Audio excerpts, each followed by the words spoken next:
Welcome back to the program. I'm Zev Brenner, and we're very pleased to have with us right now Noah Alper. He has created the iconic Noah's Bagels brand. In less than 7 years, he sold Noah's Bagels to Einstein Bagels for $100 million. He grew up from one stop in Berkeley, California, to 38 West Coast locations.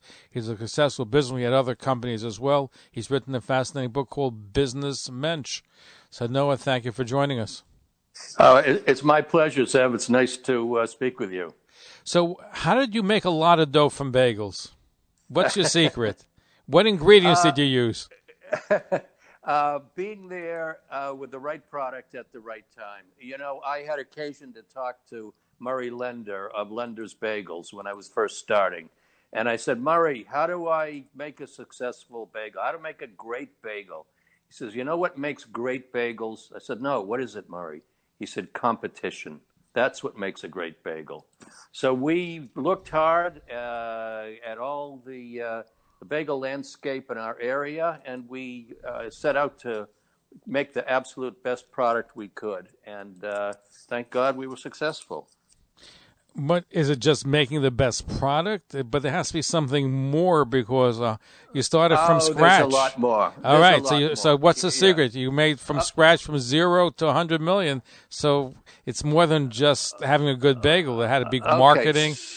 Right. Well, I think that there was a whole bunch of ingredients, obviously, pardon the pun. Had a great team that worked with us. It was way beyond me. It was my brother. It was a whole cast of characters, all very professional, expert in their fields. It was also treating our customers right. It was treating our community right.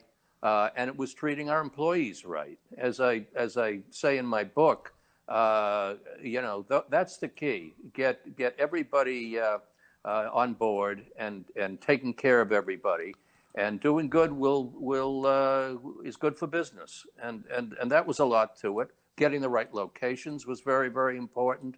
Obviously, location, but myriads of things. But attentiveness to detail, getting back to the bagel itself, really was the key. Everything had to be perfect. Everything had to be just right because it's a competitive world out there, and I was out to show the West Coast the absolute best product and service I could, and with the team help, we got there.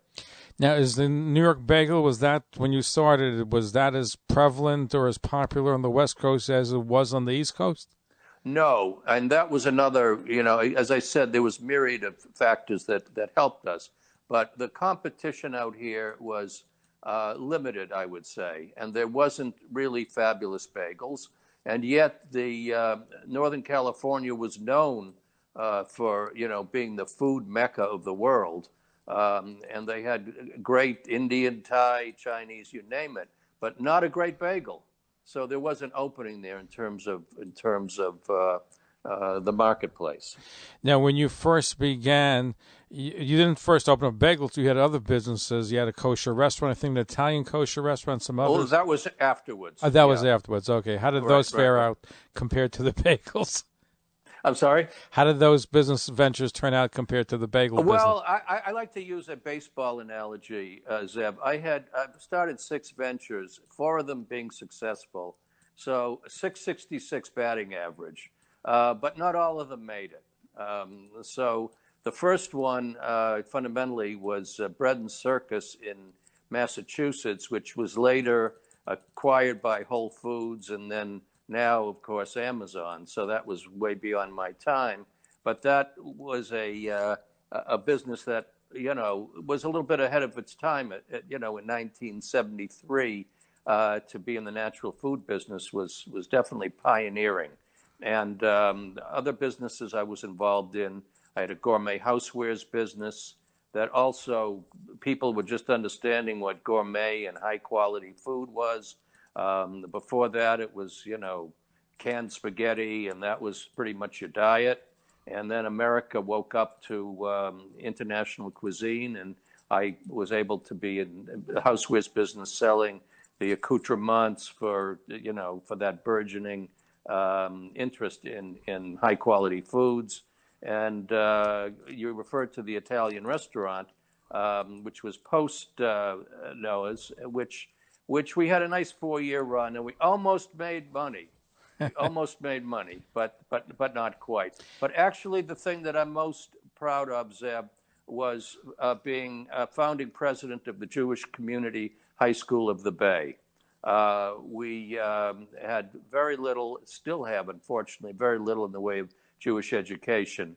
And I was able, again, through a large team effort, to get a community high school organized out here, where we have everything from Orthodox to unaffiliated kids all in the same school and all getting a high quality education at their own level. And so I'm very proud. We've been there over 20 years and we're still going strong. A major accomplishment. Maybe you should have had the Italian restaurant in the school. That would have been a good idea, Zeb. I hadn't talked to you before that. If I had, it would have been there. Now, is it more difficult? Obviously, you're kosher, and was it more difficult to have a successful kosher restaurant? Is that what made it almost successful, but you didn't quite make it? The Italian one? Yeah, the Italian one, yes. I think that was more, frankly, lack of enough kosher diners out here. I just say it like it is. Okay, but you say you almost made it, so it seems like the ingredients were there, but somehow you just missed the mark. I was being facetious. I mean, we treaded water. We had our moments. But at the end of the day, it just wasn't a viable concern, unfortunately. The food was great. The service was great. But again, there are so many restaurant options out here for the general community. And without an incredibly strong support from the kosher diners, there's just too many options for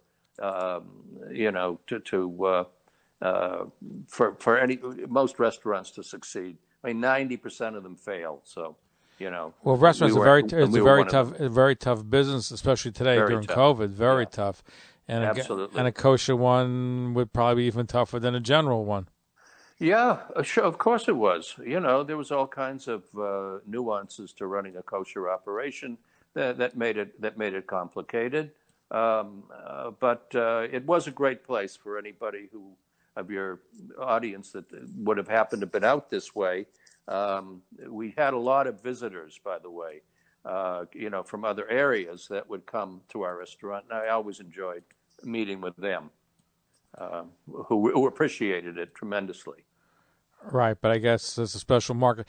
Now, Were all your ventures kosher ventures? The bagels kosher, the other ones kosher? The bagels were kosher. The Italian was kosher.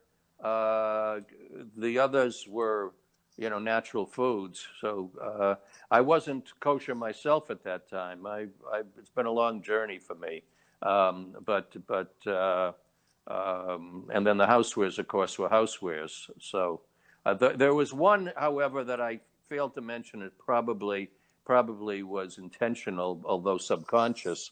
Was I had a gifts from the Holy Land business, which hard to believe, but this was gifts for born-again Christians of products made in Israel, handicraft product made in Israel. I had read at the time that, during Ronald Reagan's era, that 1/3 of Americans had admitted to a born-again Christian conversion. So I'm like, oh my goodness, there's a business for Israeli products to these people, get special gifts from the Holy Land. And it was a great idea and concept, but it was a total and utter failure. So that was one of the ones I struck out on. But my goal was to aid and support the state of Israel, having just come back there and been very, very excited about Israel, about Judaism, and it was really the beginning of my tshuva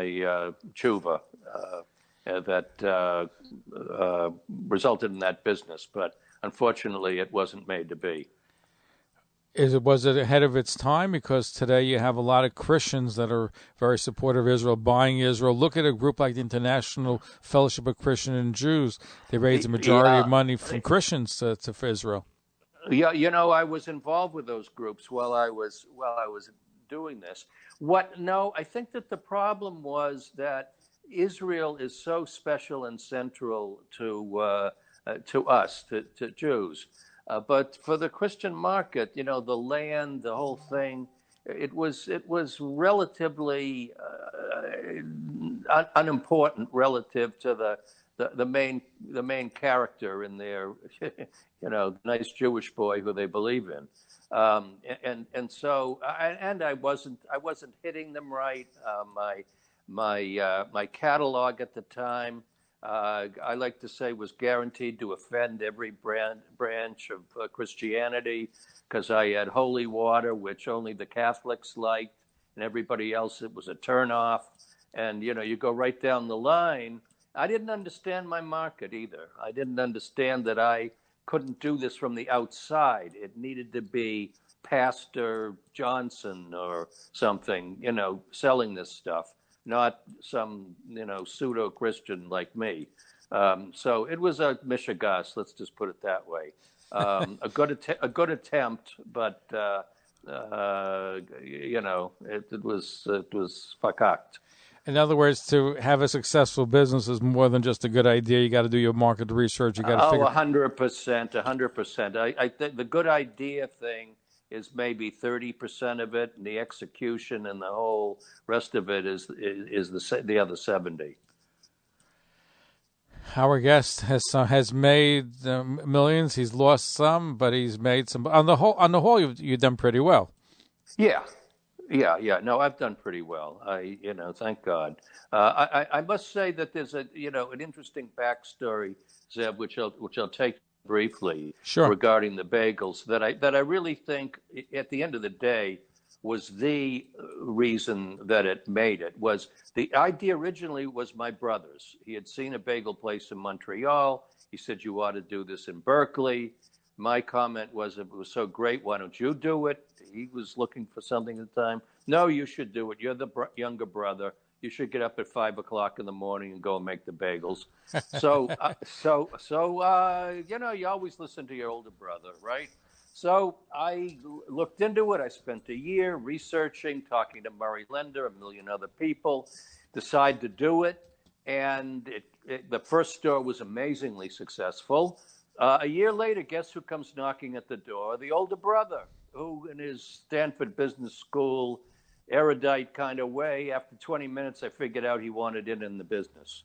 My mother said, "You need to bring Danny into the business," because I was debating who's going to be the boss and so forth.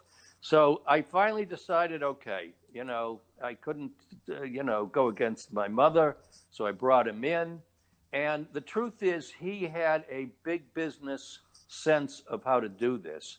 I was, I would have been 3 stores. I would still be schlocking bagels as we speak. But he had the concept of how to make this thing big, and that perspective. And so, but he didn't have the marketing. He didn't have the obsession with quality, and all the stuff I had. So it really was a good shidduch in the sense that, he had the big picture. I had the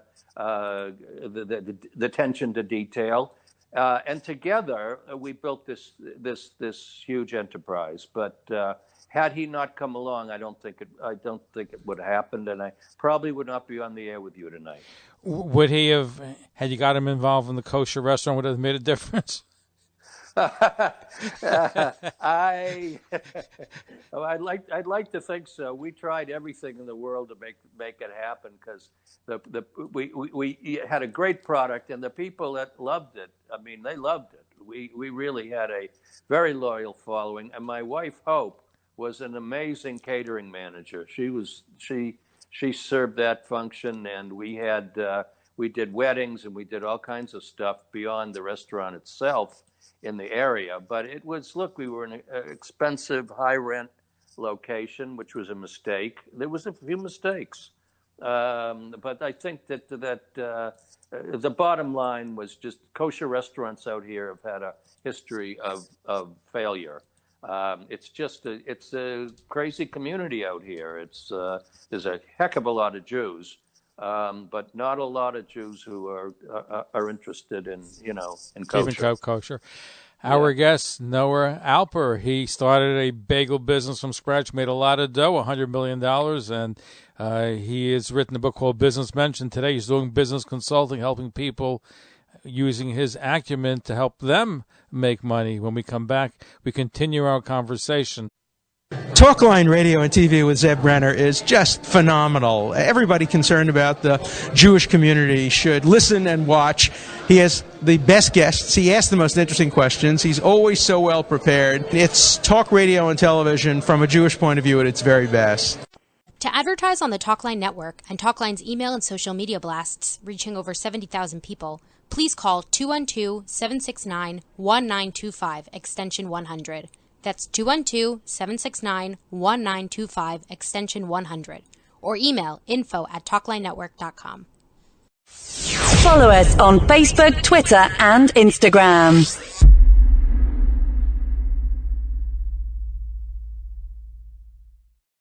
Talkline Network Radio, America's longest-running Jewish broadcast network, the voice of the Jewish community. You're listening to Talkline with Zev Brenner, America's premier Jewish broadcast on the air since 1981. You're listening to Talkline with Zev Brenner, America's premier Jewish broadcast on the air since 1981. And we're back. And Noah Alper is with us. He started the iconic Noah's Bagels brand in less than 7 years. He sold it for $100 million. He's currently helping other business people. He also wrote a book called Business Mensch. And there certainly is a mention. I'm curious to know, how did you get involved becoming, you said you were not observant, you became religious. What was it that made you religiously? Was it the success of $100 million, or was it something else that made you religious?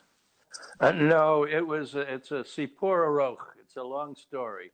But fundamentally, Aisha Torah picked me up at the Western Wall in 1984, and through the guidance and patient tutelage of our local Chabad Rabbi Yehuda Ferris, and a long road afterwards, that I became religious. But it was really that trip to Israel and that experience at the Western Wall that started the whole thing out. Terrific. Now, you're helping people with business. So what advice, people listening to you tonight, what advice can you give somebody who's either in business, starting a business, especially because of COVID, which makes running any business more challenging? Well, first of all, I would be remiss to say, just contact me. I mean, I am a marketer, so I have to self-promote here. But look, it's a tough time. If they call you, they get a free bagel? They get it right. Look, it's a very tough time out there, I don't know what to say in a couple of words, except for even on the other side of this, not only we're sitting in the middle of it, it's going to be a different world, business-wise and every otherwise, and I think it's very important that people understand that and they be ready to pivot their businesses in directions that they had previously not thought of and were not necessarily comfortable with, but things that they're going to need to do now. For example? Like everything's going to be delivered. You know, the idea of people coming to places is going to be a paradigm shift. Small businesses are going to have to, try to compete with Amazon and these enormous enterprises, and they're going to have to be very savvy on social media and really get that totally tuned up, to be able to compete and think of creative, innovative products, things that aren't necessarily out there now. But that would be, appropriate for for the time coming forward. Now, you mentioned that, of course, online has shifted, and during COVID, the big companies got a big advantage. Walmart and Amazon certainly got bigger and bigger. But I've read, and maybe I'd like to get your impetus, that, yes, people like shopping online, but after being cooped up for X amount of months or a year, people are going to crave for the human touch. There may be an explosion. People want to go to a local store to buy. Well, I think there will be. I think that's a very accurate representation of where things are going. But first of all, there's a long time between now and then. I mean, as much as we want this, hearing your advertising for COVID shots, and that's great. But I mean, this isn't going to clear up right away. So there's a long interim time, and even when that does open up, everything in business is about percentages and about the margins. That's where you make it or you don't make it. In other words, what I was saying about our Ristorante Raphael, I mean, we were at the end, we basically just got to break even. Okay, so if we had gotten 10% above that, we'd still be there, but we didn't. So even though people are going to go back and they're going to shop at stores, there's still online purchasing has skyrocketed, and it's not going to fall back to nothing at all. It's going to remain very, very strong component. So that in and by itself is going to shift, the mix of retail stores. What's going to be out there in the future is going to be a very skewed and different mix than what we're looking at today. So what kind of stores can make it? If most will be online, what kind of store can make it? Well, I think, to your point about people wanting to come and to socialize and to, meet and greet. In other words, I know that, for instance, we have family members in the book business, and they're finding that, believe it or not, these independent bookstores that were all but dead years ago have come back in the sense that people want to support them, number one, and number two, that I'm talking about during the lull. When we had a little lull in this COVID situation, people were actually, very much looking forward to shopping and being with other people. So that business had come back, but it had to do a lot of local marketing in order to say, do you want us to be around? Do you want us to, do you want to come and enjoy us? You have to support us, and this is why, and bringing in author readings and bringing in special things to make the experience, everything's about the experience now, exciting and fun enough that, you'd rather do it than clicking, taking a few clicks and buying something online. Now, a lot of people listening to us tonight own small businesses in places like Borough Park, Flatbush, Queens, Lakewood, Muncie, etc. So having a store, for example, if you're Shomer Shabbos catering to a community, could that withstand the allure of online? You would think. You would think. But one thing, Zev, that was, I didn't mention it because as I said, there's a lot of factors that resulted in the success of our bagel business. But one thing was always looking backwards at competition, looking over our shoulders, seeing who was coming along and who could overtake us, and what could we be doing proactively to ensure that didn't happen. So I would say that these stores and these communities you're talking about, they can't just be doing what they're doing yesterday. They have to stay ahead of the game. They have to come up with new products. They have to come up with excitement. They have to spread the word through social media. It's it's a specific community, but it's not immune from the basic laws of business and the basic tenets of how products get sold and the competitive set who's out there, because who knows, you're doing the same old, and pretty soon someone else is opening 3 blocks away with a stepped up program, and you're in trouble all of a sudden. So what should somebody do, because there's more competition out there? how can they get their business more in order, more in tune to get more customers and compete with the big boys? What I'm understanding is it's, and again, I'm not so familiar with social media use, in Muncie. I mean, I don't, I don't know that specifically, but I traditional advertising is, in trouble. Let's put it that way.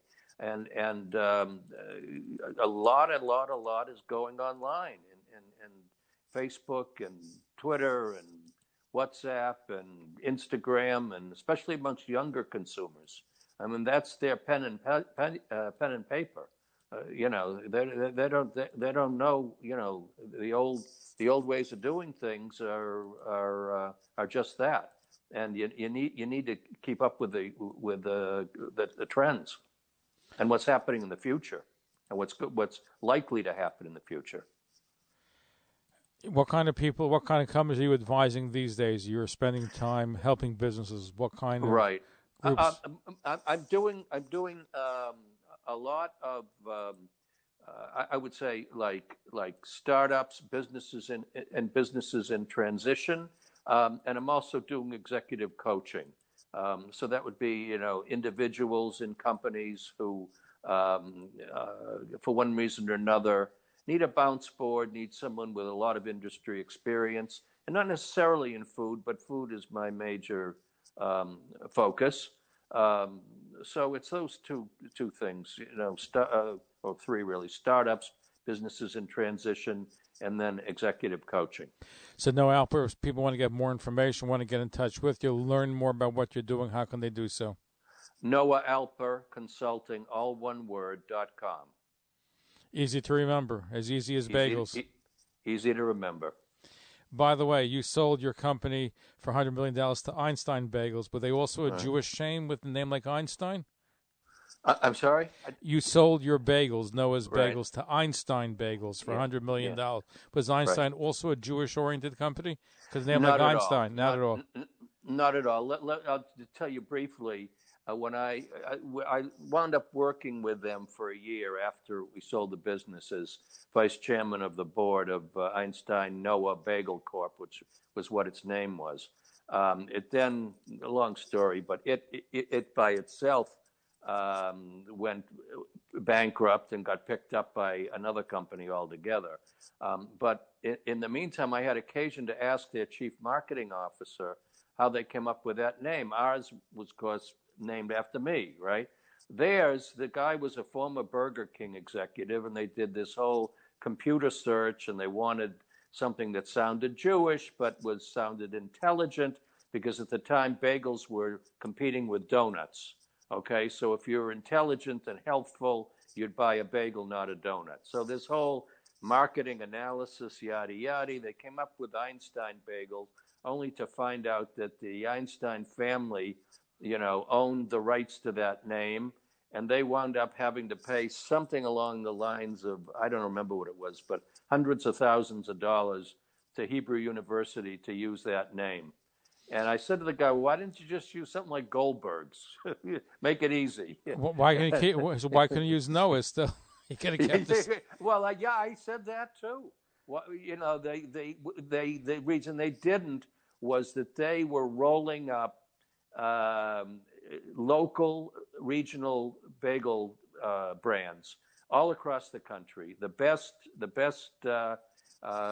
bagel operations in every city, not every, but many cities in the country, into one unified name. And by the time they came around the West Coast, that brand had been very well developed in the rest of the country, so they didn't want to rock the boat.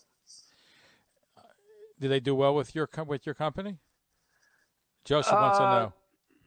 Yeah, I think they probably. I didn't follow it that much after I left it, but I think they're basically treading water. Is what happened. Unfortunately, it's no longer kosher, which for us was a big shanda. But what it is. Why, when they keep the bagels kosher, it shouldn't cost that much for them to do. It wasn't part of their concept. It just wasn't what they wanted. They're real chacham and they're real Einsteins, I see. Right. So, the ironic thing is that one store in Seattle is still kosher because the community was so strong there and then beat on them and kept it. And we tried around here and where it started, and we weren't successful. So, sometimes you get the chicken and sometimes you get the feathers. That's the way it goes. No, Alper, thank you for being with us. Look forward to having you back and continued success with your consulting. And I'm glad you made a lot of dough and kept it kosher while you did so. Thank you so much, Zev. Nice speaking with you today. Nice speaking with you, too. Yeah. Thanks for listening. Follow us on Facebook, Twitter, and Instagram.